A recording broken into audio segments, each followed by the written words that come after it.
Welcome to Alternative Perspectives, a podcast by Alter, which is the Center for Applied Law and Technology Research at Vidhi Center for Legal Policy. My name is Zai, and this is the first episode that our team is doing. We really hope you like it.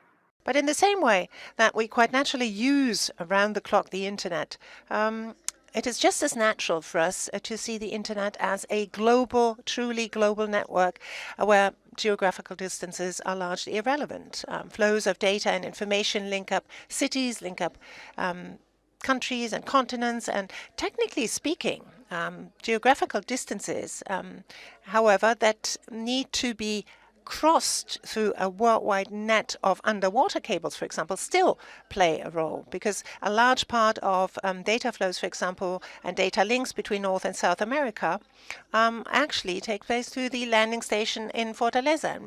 That was a simultaneous English interpretation of German Chancellor Angela Merkel speaking at the Internet Governance Forum in 2019. Nowadays, it has become fairly commonplace to hear policymakers speak about data, artificial intelligence, and platform monopolies. You also increasingly hear policymakers speak about the digital economy, which is having data and data related technologies underpin economic activity. And these are all very important and urgent discussions to have. But we thought that in this episode, we could look at the hardware that makes the digital economy possible. If data is the ethereal determinant of this economy, its material backbone consists of data centers, undersea cables, network towers, semiconductors, lithium, graphite, and so on. How do the markets for these materials and this infrastructure affect the software and platform markets we now know well? How does global politics affect these markets? And how can learning more about hardware and material resources allow us to look at concerns of competition in new ways? We will try to answer all these questions today through two examples. We'll speak of things that sound super technical and boring, namely semiconductors and lithium, but which are embedded in global trade, monopolies, and yes, also in war. First up is semiconductors. These are materials that power nearly all modern computation and communication. They are necessary to run our smartphones, computers, all intelligent devices, and even cars. But since I have no training in actual technology, I've called a guest on to the podcast. Suthirth Vaidya is the founder and CEO of Predible, which is a technology company that uses AI for health imaging, especially in radiology. Hi Suthirth, welcome. As I great to be here and really looking forward to talking to you about all things semiconductors. Yeah, it's really nice to have you here and thanks for joining us. So, I suppose let's get started with the very basics. What's a semiconductor? Semiconductors Yeah. are basically materials that are somewhere between, say, a metal, which is like a perfect conductor of Yeah. electricity, and an insulator, right? Plastic or glass that doesn't conduct any electricity at all. Semiconductors have a conductivity that's somewhere between an insulator and a conductor, like a metal. And basically what how why this is so important is because some of these materials, the most commonly used semiconductor is silicon, and these materials you can manipulate by adding different kinds of impurities. You use a process called doping, and this basically means that you could get these kinds of materials to conduct and do different kinds of and embed them into different kinds of components by inducing different kinds of electric fields, magnetic fields. What that means is that you can control when they conduct current and when they Yes, don't, right? yes. So, I mean, why are they so crucial to computers? So basically, in somewhere around the 1950s, right? There was transistors, a component called a transistor came into being, and then these transistors were basically these circuits that were made out of semiconductors.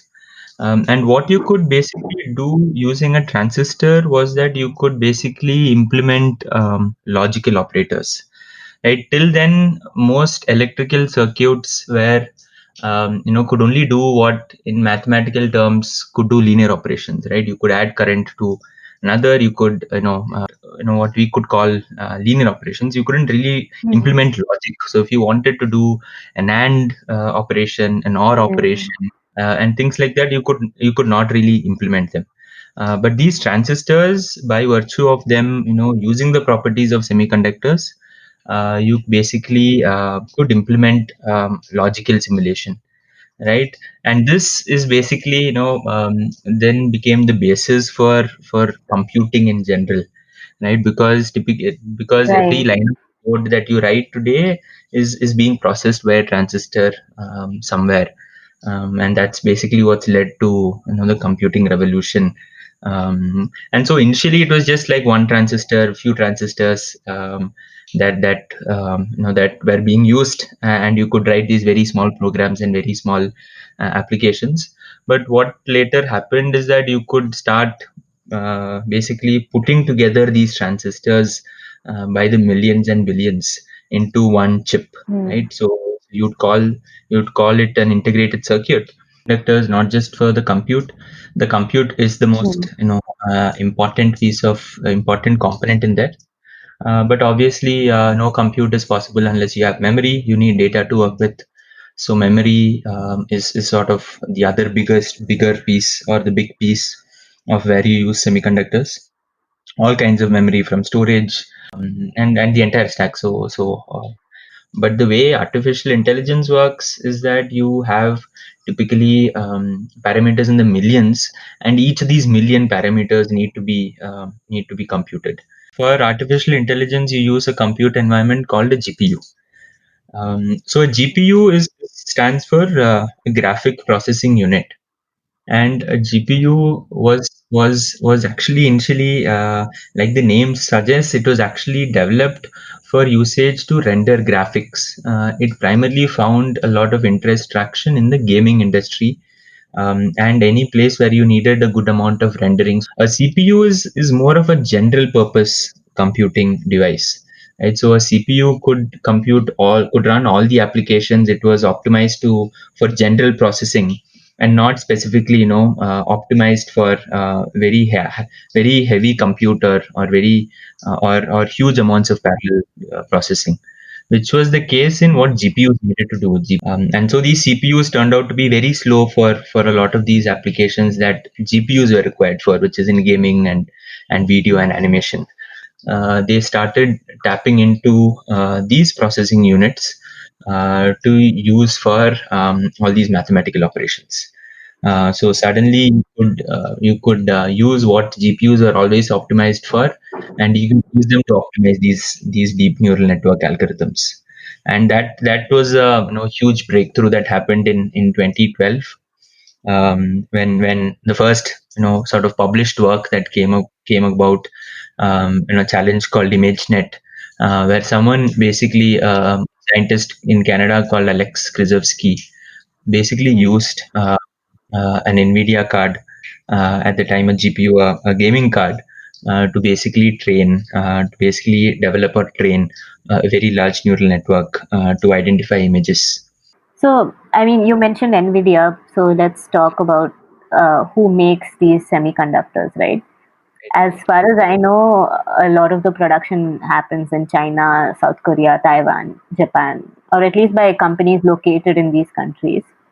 And China also happens to be the world's largest semiconductor consumption market. So that's an interesting aside on China's position in the digital economy, something on the hardware side that we don't usually hear about. But in September this year, one announcement created major waves in the industry, which was that Nvidia had closed a deal to purchase ARM from SoftBank for 40 billion US dollars. So, Suthit, last time we spoke, you were quite upset about this acquisition. Can you walk us through what Nvidia does, what ARM does, and why you were upset? So Nvidia, as we all know, they started off as a GPU manufacturer. They were big on the gaming industry. So most of the industry used an open source library for how you wrote programs to process on GPUs. It was called the OpenGL. It was called an OpenGL library, and it was primarily intended towards rendering graphics and all kinds of gaming instructions and applications. What Nvidia did, and which was pretty smart, was to approach the entire thing from a mathematical perspective, and they had all these libraries and functions which enabled you to write basically mathematical operations and run them on the GPU, right? Okay. And this later served them very well when people from other industries, very specifically the deep neural network research or the artificial intelligence research industry, were looking for means of running such huge compute. They could then use this CUDA library to implement deep neural networks, right? Hmm. And this basically gave Nvidia an edge like no other. So suddenly they had this proprietary library that was basically built as a means to interface with their cards. Okay, so And you had to like pay to use the library, or it was just you proprietary? it was just proprietary in the sense that you needed the CUDA library to in order to just be able to access and use the card, right? Okay, So if you okay, had got the it. card, Right. you have to install a driver. So the software layer of how you run these instructions and how it's optimized on the GPU and how all that is run is basically a software layer that Nvidia controls. Right. And even though there could be other GPU cards which have similar hardware architectures, they're simply not compatible because we do not know how it's implemented. It's not open source. They won't even have access to that library to make it work Right. on an alternate card. Right. So this is where things get interesting. So over the last few years, Nvidia has they rode on this entire GPU wave, and they've established their dominance into AI. And AI primarily today, if you look at it, AI runs on the cloud, and it also runs on you, and also runs on sort of heavy workstations. Hmm. It doesn't, as of now, AI is not reached a level at which that you could still optimize it. And this is where things get interesting because if you look at the market, right, you have Intel on one side, and they have Hmm. Intel back in the day around when integrated circuits came about. Intel came up with this instruction set called the x86 instruction set. And what this x86 instruction set is that it basically allowed anyone to be able to write an application that worked on their integrated circuit, right? And this x86 is basically an instruction set that's optimized for general purpose, and will handle multiple different kinds of operations in a single line of code, right? Okay. It was at early in the day, it was just about performance. So power was not Ah, really that big an issue, right? So yeah. parallel to Intel's x86, there were lots of other groups that were looking at a more simplistic instruction set. So ARM is basically had been working and has been working for a very long time on processors which use a simpler instruction set. Um, and this is called a reduced instruction set, and these are basically much faster micro operations that you could do, and they take drastically much lesser power to compute. And basically you have companies like Qualcomm, Samsung, Apple, all these guys who basically then started licensing ARM's architecture designs, and start building processors using ARM, using the ARM architecture. And this is now taken over the world. So literally every tablet, every phone, irrespective of which manufacturer you get your phone from, is powered by an ARM processor. They are the Okay. most power efficient. From a business model perspective, ARM is very different from Intel because ARM doesn't manufacture their chips; they just license the design, and then other Right. companies Right. like Samsung or Qualcomm, All these guys will then take license the design. They might make modifications that they deem fit. They have different kinds of relationships with these organizations, and they work together and sort of design a chip that meets their requirements. So then you're saying that these companies like Apple and so on, with the merger, are they now worried that their licensing conditions might change? Or is it that they're worried that the prices will increase? Correct. So if you look at uh, the general culture of how Nvidia has grown and how they've been so proprietary about their software layer. Obviously, all the other many of the companies that they are talking to could end up becoming their competitors, or they could very well start making more and more things proprietary. They do not need to continue working on the same licensing model, right? Mm. ARM has become such a huge force, right? So you have Nvidia, who is big in the AI industry. You have Intel that's become big in the CPU industry, and till date, ARM was just huge in mobile phones and laptops. Sorry, mobile Mm. phones and tablets.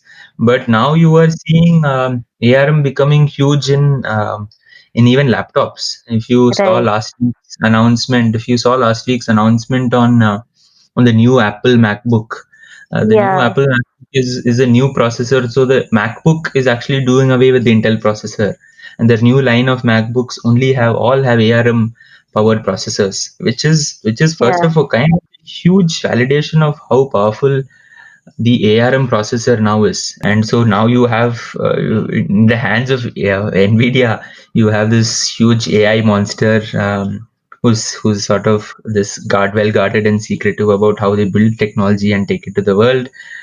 Join hands, or acquire this other beast of a company that's going to become a real force in general processing, not just PCs but laptops. And so Yeah. you're staring at what is going to be the next big behemoth of computing, and this is someone who has been unfriendly with open source movements like Linux. So I can guess that this has a direct impact on you as an AI startup, right? Yes, I mean, ARM acquisition, we'll have to see. In general, I think we are already at AI startups like us are already at the mercy of companies like Nvidia for all our computing needs. Yeah. Whether the compute comes from a cloud, or whether we run it on premise to our own servers, unless I think the world comes up with an open source alternative. Yeah. Thank you so much for joining us. I think I learned a lot, and it was really nice having you here. Thank you so much for having me and be a part of this discussion today. In this second segment, we talk about the connection between electric vehicles and a coup in Bolivia. Listen to this part from a question Elon Musk answered at an event a couple of years ago. Is there enough lithium supply in the world to enable you to build everything that you ambitiously want to build in the next few years at an affordable price? I mean, the nice thing about lithium is it's extremely abundant on Earth. Lithium is the third most common element in the universe. And the reason we don't have just free hydrogen available is because it's bound up in water. And then the reason we don't have a lot of helium is because it floats away. But lithium does not float away, and so there's lithium in salt form virtually everywhere. Why is Musk being asked about lithium? Elon Musk's company Tesla makes electric cars. These run on lithium-ion batteries. Musk is right that lithium is abundant, but processing it is not easy, and large sources of lithium still matter. What if someone told Musk that there was a cheap and abundant source of lithium somewhere, and what if suddenly that source was closed off to him? The world's biggest sources of lithium are in South America, primarily Argentina, Bolivia, and Chile, and in Australia. Musk wanted Bolivia's lithium, but Bolivia didn't want to give it to him. We're calling another guest to discuss this with, Anish Radhakrishnan from People's Dispatch. Anish has been covering people's movements all over the world and has studied the situation with Tesla and Bolivia closely. Hi, Anish. Hello there. Thanks for joining us. So tell Thanks us, for having me. Yeah. so tell us, how did Bolivia get caught up in Elon Musk's ambitions? Uh, well, see, one of the first things that we need to understand is that obviously there are no direct connections that can implicate Musk in the Bolivian coup. But we did have a lot of correlations that were not that were too good to be true. It was it was an accidental. It was happening at it coincided with certain events. So the first thing that gave away the game was when the coup actually happened in November last year. And immediately after that, I think on the second day or the first day, I might be wrong, but Tesla's stocks went up dramatically. And that was in general seen as like this an opening that could have given access to Bolivia's lithium resources, which, as you rightly said, requires investment. It requires foreign technology, because Bolivia doesn't have the capabilities to actually mine that ore. So Tesla is one of the major people or investor that has been vying for this mineral. And it does not come as a surprise that when the coup actually happened, they were the ones who were celebrating it. And over a period of time, we saw the tweet, we saw several statements which were talking about opening up their investment in Bolivia. So these were not like accidental coincidences. These were very proper cause-related correlations that were happening. And in that sense, Bolivia became like this center of a global, like it is still the center of the global technological revolution that is going to happen with the development of the electric cars. But it does want to do it on its own terms. Why was the coup necessary? Couldn't Tesla have just bought the lithium from Bolivia? It wasn't easy because there were two factors at play. Because first of all, the Bolivian government under Morales made it necessary that any company that is trying to mine for lithium in Bolivia will have to cooperate with the nationalized companies, the public sector companies that they had. So, of the two companies that were primarily involved in mining lithium, one will be YLB. I'm not going into how to pronounce the Spanish Yeah. name for that, but it's called YLB. That is the primary national lithium company. And then there's the Comibol, which is the overall mining company. Both of them are the ones who have the rights to mining lithium in the region.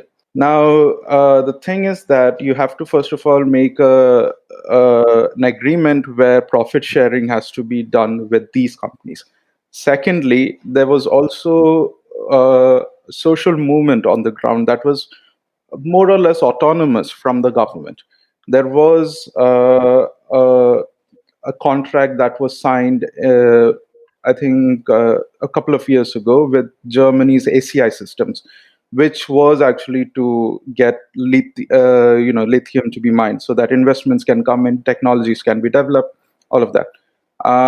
But there was a massive protest in the region, just the Salar de Uyuni region, where you have the estimates are that you have about 50 to 70% of global lithium source. And this region is also largely populated by indigenous Native Americans. And these people see mining as a threat to their land, to their environment, and to their cultural heritage, which is tied to that land. So all of that led to the massive protest, which actually led to the deal being cancelled last year. China had entered negotiations. Certain Chinese companies had entered negotiations with YLB, on profit sharing, and on how investments were to be put in, how the mining will also happen, and on what amount.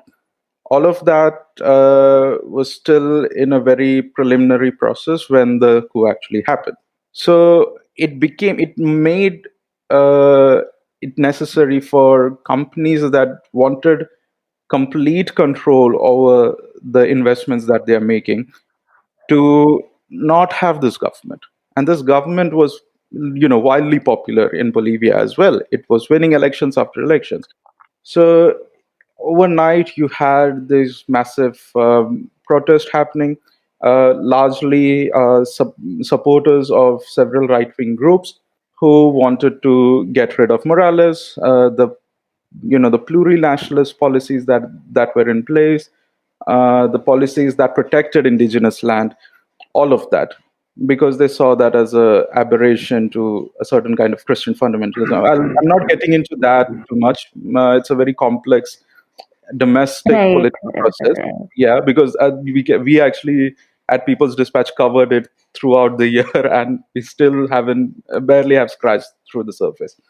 So even in that, you had coup happening overnight, the military entering, and the whole classic colonial or imperialist policy, machinations were happening all over again. We were seeing the same things we have seen in different countries, like we saw in Iran under Mossadegh, we saw in Chile, in other parts of the country. Like you can actually keep counting the number of countries around the world, and all of them have had similar experiences when they have decided to keep their national resources nationalized.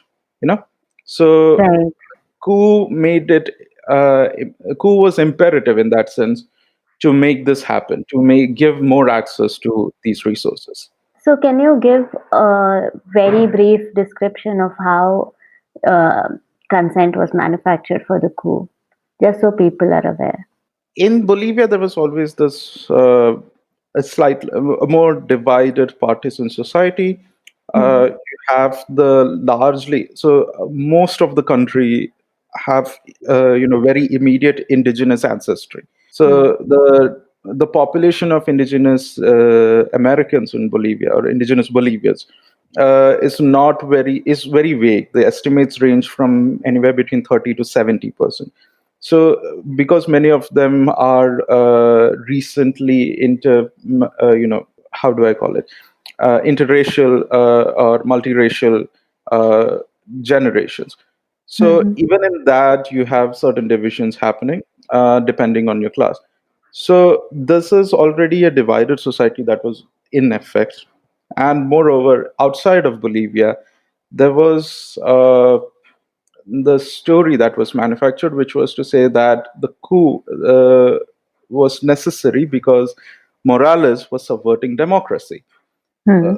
which is like, if once you say that out loud, it would seem very ridiculous, but that is how it was uh, spent by several international mainstream media.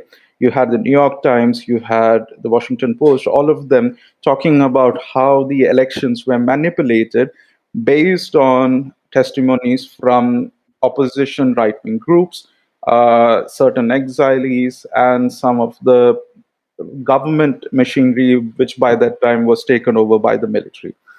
Um, Over time, we realized, after multiple research from different people, including a team from NYU and Columbia University in the United States, that the manipulation is an exaggeration. There were certain voting inconsistencies that was normal for any democratic system. Like you Mhm. have certain invalid votes coming up, you have certain votes that were missed out, and Mhm. it was not in a scale that they were making it out to be. Mhm. What triggered this whole thing was a counting delay, Mhm. because there was certain technical issues, because of which counting was delayed by, I think, about 12 15 hours, after which it was resumed. But between that period, in that period, you had these right-wing protesters taking over ballot booths and counting booths and burning down ballots even in certain places, including in cities like Cochabamba, in La Paz. And all of these were not really that covered, because if there was real manipulation, it was the fact that ballots were being burnt in that time on that day, and that was not something that was very widely covered, as was the alleged manipulation of votes, which never really happened. And it was proved in different arenas. Especially for the Western world, it is unthinkable to imagine somebody who has won elections 4 times already and is was set to win a fifth time. And this was something unthinkable for their democracies, where it was outlined by term limits and all of the other things. Right. In this case, Morales was democratically elected. It was just that he had a 14-year-old government already behind him, with a long history behind that and how that happened. So this was happening in a way where you can actually look at it as spin doctors of imperialism. When the way the media played its role, they Yeah. have actually spun around certain narratives that were not really very valid. They are yet to apologize for that or retract their statements or their reporting for that matter. And they have legitimized the whole coup as a way to protect democracy, which was ridiculous by any standards to think about. But it happened. Right. So eventually the coup was defeated, and Gianni Nanes, who was the person who was installed afterwards and who ran an incredibly repressive government, she was forced to hold elections and she lost them. And Evo Morales' party is back in power, and Evo is back in Bolivia to much celebration. What does this mean for Elon Musk? The promise of the coup government that Agnes took over was that it will happen in a few months, maybe 3 or 4 months. They kept repeatedly delaying the elections over time because multiple opinion polls have showed that whatever the election results be, Morales' party, which is the movement towards socialism, is going to be at the forefront. And any candidate that they put up will be the forerunners of that election. So there was significant delays. We have to understand that it happened a year later, even though the whole point was that the transition towards democracy will happen within months.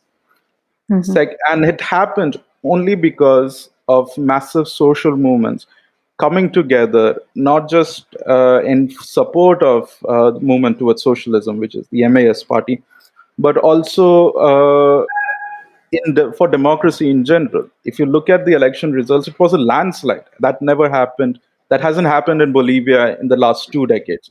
So that was a massive mandate against the coup itself.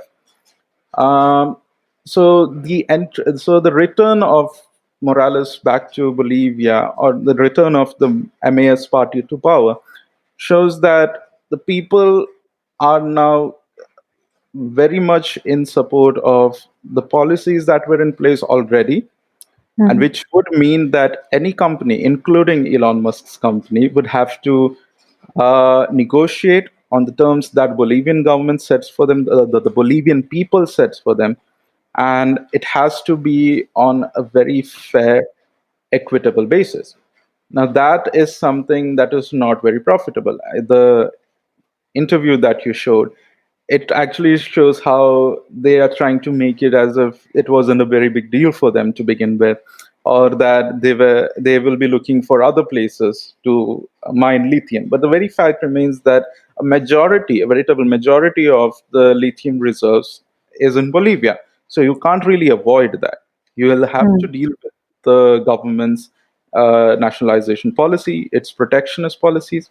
You'll have to deal with the social movements on the ground who have a bigger say right now in how the mines are constructed, how the mining will happen to begin with, and how the land will be used. So it shows a certain victory, a very rare victory, I would have to add, because at no point in history has a coup government been ousted with an election. That hasn't happened in recent memory, to be honest. So Yeah, this yeah. so this was a very momentous history in both ways, to the global markets, which were looking, and you can actually see how the markets fell. Several companies, not just Musk Tesla, but also Apple and other technological giants, their stocks fell immediately after the elections, and that showed how the markets look at democracy in general, especially in the third world with huge resources underneath their land. Right. So that is what the implication would be. It will have to be on a fair, equitable basis. Anybody who has to mine lithium will have to do it on the terms that the Bolivians set for them. There's no other way around it now. Okay. I also read that Tesla's battery day in October this year was confusing to all those who attended. They said Elon Musk showed a lot of dreams, but not enough specifics. Uh, he also talked about a new way of extracting lithium from clay deposits in the US. And while that sounds like he has another option, the catch is that Exactly. no one has been able to do this at scale before. So he might not be able to do that either. So I suppose it's a huge victory for the Bolivians. In any case, I think this shows us that while we talk about digital colonialism, as we should, a lot of the development of emerging technology is also dependent on, good old imperialism Yes, and exactly. similarly violent ways of resource extraction. Bolivia paid a huge cost for its successful resistance. We should watch out for other resources that are crucial to emerging technologies and preserve the agency of countries and workers in those countries that are rich in these resources. Thank you so much, Anish, for joining us. It was great talking to you. Thank you for having me. We hope you found this episode interesting. I think the point we have tried to make is that whether it is semiconductor markets or lithium, technological development and use cannot be divorced from geopolitics and the global economic churns that shape this geopolitics. Do drop us an email or tweet to us if you have thoughts about this topic, and see you next time.